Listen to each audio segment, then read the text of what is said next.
इस वीडियो के अंदर गाइस हम लोग बात करेंगे ई कैंपेन नोटिस के बारे में। जी हाँ, जो इनकम टैक्स डिपार्टमेंट की तरफ से हर साल भेजा जाता है और 2023 और 24 के लिए 10 दिसंबर से ये एसएमएस जाने शुरू हो चुके हैं। तो गाइस कंप्लायंस पोर्टल आखिर होता क्या है, इसके ऊपर आपको कैसे रिस्पॉन्ड करना है, प्लस आपको जो एसएमएस मिला है कि आपने इनकम टैक्स रिटर्न यहाँ पे फाइल नहीं की, अगर उसका आप रिस्पॉन्ड नहीं करते तो आगे जाकर आपके साथ में क्या हो सकता है। तो गाइस ये सारी जानकारी जानने को मिलेगी आपको इस वीडियो के अंदर। साथ में गाइस बताना चाहूंगा, अगर आप एक प्रोफेशनल टैक्स एक्सपर्ट के थ्रू अपनी आईटीआर फाइलिंग कराना चाहते हैं या इस टाइप के नोटिस वगैरह को रिजॉल्व कराना चाहते हैं तो कंसल्टेशन की लिंक मैंने आप लोग को ऑलरेडी डिस्क्रिप्शन बॉक्स में दे रखी है। तो चलिए गाइस शुरू करते हैं। सबसे पहले गाइस अगर मैं बात करूं कि किस टाइप के आपको एसएमएस देखने को मिलते हैं, तो देखिए हर साल जो है इनकम टैक्स डिपार्टमेंट आपको इस टाइप के कुछ जो है स्क्रीनशॉट आप देख सकते हैं, आपको एसएमएस भेजता है जिसके अंदर आपको ये बताया जाता है कि असेसमेंट ईयर जो भी रिलेवेंट असेसमेंट ईयर है उसकी आपको आईटीआर यहाँ पे एज ए सपोज यहाँ पे फाइल करनी थी, लेकिन अभी तक आपने फाइल नहीं की है। और गाइस पहले जान लेते हैं आखिर आपको इस टाइप के एसएमएस आखिर क्यों भेजे जाते हैं, क्या सभी को भेजे जाते हैं या केवल कुछ ही लोगों को भेजे जाते हैं। देखिए इसका मेजरली यहाँ पे दो रीजन हो सकते हैं कि अगर लेट सपोज अगर आप हर साल इनकम टैक्स रिटर्न यहाँ पे फाइल कर रहे थे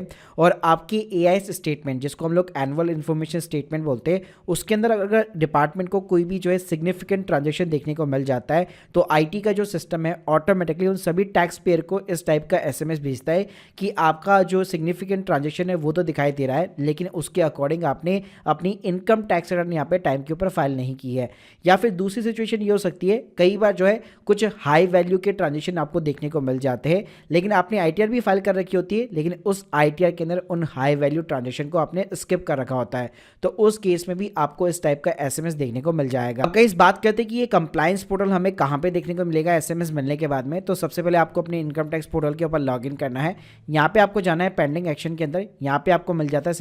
सिंपली जो है कंप्लायंस पोर्टल। गाइस ये जो कंप्लायंस पोर्टल है वो अल्टीमेटली एआईएस का ही पार्ट है। तो यहाँ पे आप देख सकते हैं ऊपर आपको ई कैंपेन करके दिखा होगा और यहाँ पे नीचे भी आप देख सकते हैं ई कैंपेन करके आप लोग को दिख जाता है। तो गाइस जैसे इसके ऊपर आप क्लिक करते हैं तो यहाँ पे आपको जो भी एसएमएस रिसीव हुआ है उससे रिलेवेंट यहाँ पे आपको इन्फॉर्मेशन मिलने वाली है। एग्जांपल के लिए जैसे कि लेट सपोज अगर आपने यहाँ पे रिटर्न फाइल नहीं की, आपको अगर नॉन फाइलिंग का एसएमएस यहाँ पे रिसीव हुआ है तो आपको इस टाइप का यहाँ पे ई कैंपेन लिस्ट के अंदर चीजें देखने वाली है। यहाँ पे आपको पर्टिकुलर डीआईएन नंबर मिलने वाला है, आपको टाइप मिलेगा कि आपने non filing of the return का यहाँ पे आपको जो है एसएमएस रिसीव हुआ है, साथ में आपको डिस्क्रिप्शन देखने को मिल जाएगा और कब इशू हुआ है और उसकी लास्ट ड्यू डेट क्या रहेगी ये भी आपको देखने को मिल जाता है। इसी तरह से गाइस अगर आपके कोई भी सिग्निफिकेंट ट्रांजैक्शंस है तो वो भी यहाँ पे आपको इस टाइप का एसएमएस देखने को मिल जाएगा। और कई बार अगर आपके कोई भी हाई वैल्यू रिलेटेड ट्रांजैक्शन है तब भी गाइस आपको जो है इस टाइप का अगेन एसएमएस यहाँ पे देखने को मिल जाता है। अब चलिए गाइस बात करते हैं कि भाई इसका रिस्पॉन्ड यहाँ पे कैसे करना है। तो पहली सिचुएशन मैं ये एज्यूम कर रहा हूँ कि आपने अपनी इनकम टैक्स रिटर्न यहाँ पे प्रॉपरली तरीके से फाइल नहीं कर रखी है।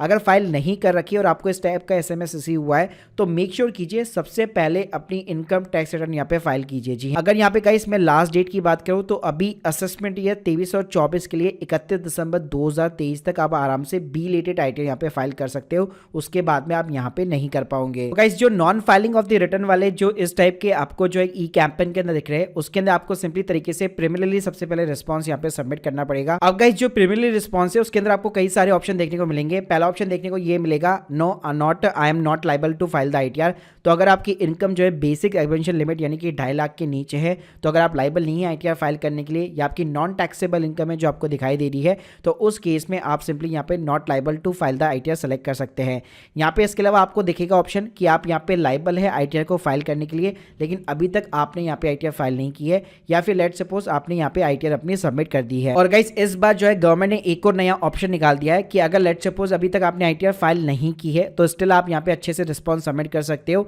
कि राइट नाउ भी मैं प्रोसेस के अंदर अपनी आईटीआर को फाइल करने के लिए, तो इस टाइप का रिस्पॉन्स भी यहाँ पे जो आप सबमिट कर सकते हो। इसके अलावा अगर आपका इंटेंट ही नहीं है आईटीआर फाइल करने का तो वो ऑप्शन भी यहाँ पे आपको सिंपली तरीके से प्रोवाइड किया गया है। इसके अलावा गाइस इसके अंदर आपको कुछ सिग्निफिकेंट ट्रांजैक्शंस से रिलेटेड भी ई कैंपेन लिस्ट के अंदर चीजें देखने को मिल सकती है जहाँ पे आपको रिस्पॉन्स सबमिट करना पड़ेगा आपको उन सभी ट्रांजैक्शंस के ऊपर। गाइस जैसे आप यहाँ पे प्रोवाइड फीडबैक टू एआईएस के ऊपर क्लिक करते हैं ये आपको सीधा एआईएस स्टेटमेंट की तरफ रोटेट कर देगा जहाँ पे आपको सारे अपने सिग्निफिकेंट जो है ट्रांजैक्शन दिख जाने वाले हैं। तो गाइस नॉर्मली हमारे जो सिग्निफिकेंट ट्रांजैक्शन होते हैं आपको हमेशा जो है एआईएस के अंदर एसएफटी करके एक टैब मिलने वाली है, इसी के अंदर आपको ये सारे ट्रांजेक्शन दिख जाएंगे। आप स्क्रीन के सामने दे सकते हैं इस टाइप के, जब आप अपना एआईएस का स्टेटमेंट खोलेंगे तो इस टाइप के आपको रेड यहाँ पे साइड के अंदर ई टाइप का एक सिग्नल देखने को मिलेगा, जहाँ पे आपको हर एक ट्रांजेक्शन के ऊपर फीडबैक प्रोवाइड करना पड़ेगा। क्या ये ट्रांजेक्शन आपका है, आपके पैन कार्ड से रिलेटेड, या ये करेक्ट है या करेक्ट नहीं है, तो इस टाइप के आपको फीडबैक सबमिट करने पड़ते हैं। अब ये जो एआईएस का स्टेटमेंट है काफ़ी लंबा चौड़ा होता है, तो इसके अंदर आप बल्क में रेस्पॉन्स भी सबमिट कर सकते हैं।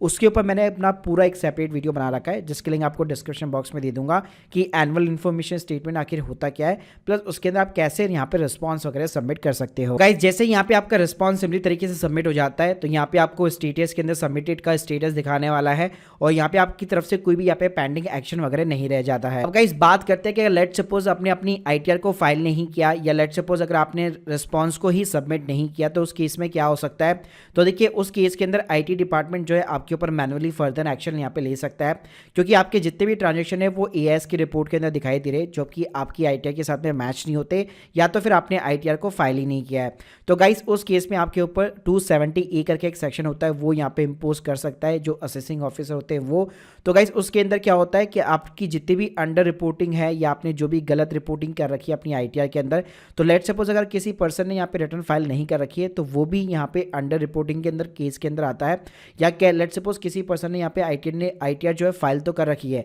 लेकिन उसने अपनी इनकम को प्रॉपर तरीके से दिखा नहीं रखा है, जो एआईएस के अंदर चीज़ें दिख रही है उसको डिस्क्लोज नहीं कर रखा है, तो उस केस के अंदर आपके ऊपर 50% से लेकर 200% तक की भी यहाँ पे पेनल्टी इंपोज हो सकती है। So guys hope you like this video. अगर आपको भी इस टाइप का नोटिस मिला है तो आप हमसे कंसल्ट कर सकते हैं। बाकी अगर आपकी कोई भी क्वेरीज है तो कमेंट बॉक्स के अंदर बता सकते हैं। Thank you guys, thank you very much.